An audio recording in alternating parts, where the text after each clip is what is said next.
একাদশটা একটু দেখতে চাই বাংলাদেশে। আসলে মানে সম্ভাব্য যদি একাদশ আমরা দেখি সেক্ষেত্রে খুব বেশি পরিবর্তনের সম্ভাবনা দেখেন কিনা এখানে?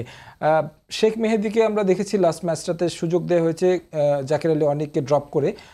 এখানে আহ, আলোচনা হচ্ছে, আমরা যেটা আসলে দেখছি যে শরীফুলের মানে যেহেতু আপনার ভারতের যে টপ অর্ডারে বা মিডল অর্ডারেও যে দেখেন শুরুতেই কিন্তু ডানহাতি 3-4 জন ব্যাটসম্যান রয়েছে, ঋষভ পান্তকে যদি বাদ দেন সেক্ষেত্রে কিন্তু আপনার ডানহাতি ব্যাটসম্যান, সেই জায়গায় লেফটি আরেকটা পেসার কে অথবা যদি লেফটি স্পিনারের চিন্তা করতে পারে কিনা, অথবা আপনার এই একাদশ দেখে কি মনে হয় পরিবর্তন আপনি দেখেন কিনা? না, আমাদের আসলে পরিবর্তন করার মতো খুব বেশি প্লেয়ারও আপনার বাইরে নেই। আর সবচেয়ে ভালো লেগেছে যে তানজিম সাকিব আমাদের শরীফুল নাম্বার 1 বলারকে দেখালো যে পারফরমেন্স দিয়ে কিভাবে আপনার জায়গাটাকে গ্র্যাব করে নেয়। এটা টিমের ব্যাটেলটা ভালো, বাট বাকি যে জায়গাটা আছে, আপনি যদি আজকের ম্যাচ দেখেন, আপনি তো মনে প্রাণে চাবেন যে কালকে যেন লিটন না থাকে।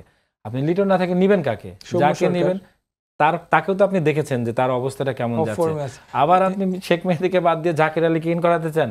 আপনি জাকির আলী সম্পর্কে আপনার একটা পরিষ্কার ধারণা হয়েছে যে ওই আস্থার জায়গায় একটা সংকট আসলে আমাদের রয়ে গেছে, কারণ আমাদের ব্যাটাররা আপনাকে ওই আস্থাটা দিতে পারছে না যে আমরা আসলে বলার বাড়িয়ে কি করবেন যদি রান হয় কম, আপনি বলার দিয়ে কতটুকু কাভার করতে পারবেন। কারণ তারা ওই ধরনের বলার ফেস করেই আসছে যে যারা এই ওয়ার্ল্ড ক্রিকেটে আপনার ওইভাবে ক্রিকেটটা খেলে আসেন। তো ইন্ডিয়ার সাথে খেলতে গেলে আপনার ব্যালেন্স দরকার দলে। আসলে আপনি প্রপার ব্যালেন্স না হলে টিমটা দিয়ে আপনি রেজাল্ট বের করতে পারবেন না। তো সেই জায়গাটায় শেখ মেহেদীকে আপনি আরেকটা সুযোগ দিয়ে দেখতে পারেন। আমি মনে করি যে এই এক ম্যাচেই তার আর ম্যাচ খেলার ওয়ার্ল্ড কাপে সুযোগ হলো না, তাহলে তার জন্য নাইনসাফি হবে। অন্যরা কত খারাপ খেলেও আপনার রেগুলার সুযোগ পাচ্ছে।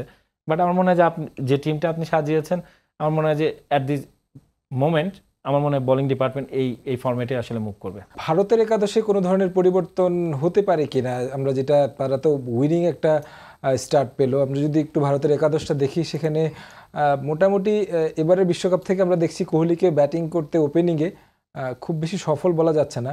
এই দিকটায় বাংলাদেশ কিছুটা মানে আশা পেতে পারে কিনা? রোহিত কোহলি দুজনই কিন্তু এখন পর্যন্ত তাদের নামের বিচারে রান পায়নি। হ্যাঁ, এটা সত্য। এটার জন্য উইকেটও আমার কাছে মনে হয় বড় একটা সহায়ক ভূমিকা ছিল।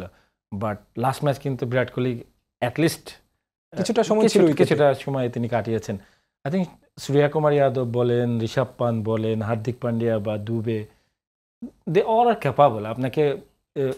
আপনি যদি ব্যাটিং অর্ডারটা দেখেন এবং দেখার পরে আপনার মনে হবে যে আপনাকে আসলে কোন ধরনের প্ল্যানটা নিয়ে নামা উচিত এবং কত রানের ভিতরে আমরা তাদেরকে স্ট্রিক করতে পারি। আবার ব্যাটিং করতে গেলে আপনাকে মাথায় রাখতে হবে যে আপনার বুমরার এগেনস্টে করতে হবে, আপনাকে জাদেজার এগেনস্টে করতে হবে, আপনি অক্ষয় প্যাটেল আছে, এবং আমার মনে হয় যে আরদীপ সিং যে বোলিং করছে দারুণ দুর্দান্ত বোলিং, ইনক্রেডিবল। আমার কাছে মনে হয় যে তাদের বোলিং ডিপার্টমেন্ট, এবং লাস্ট ম্যাচ আপনি যদি দেখেন যে সিরাজ কিন্তু বাইরে। রাইট। সো আই থিঙ্ক তারা দুইটাই স্পিনারের উপর ট্রাস্ট রাখছে, এক্সট্রা একটা স্পিনার খেলিয়েছে। এবং আপনি যদি দেখেন যে বোলিং ডিপার্টমেন্টে জাসপ্রীত বুমরা নিউ বলে আসছে, নিউ বলে আরও ডেঞ্জারাস। আমরা দেখলাম লাস্ট ম্যাচে তিনি কি চমৎকারভাবে তিনি ম্যাচে ফিরিয়ে নিয়ে আসলেন। তো আই থিঙ্ক এই টিমে আসলে আপনি যেটা বলেছেন, রোহিত শর্মা বিরাট কোহলি যদি অন হয়, কে জানে যে বাংলাদেশের সাথে যদি হয় তাহলে আমাদের জন্য খারাপ সময় তো অপেক্ষা করছেই।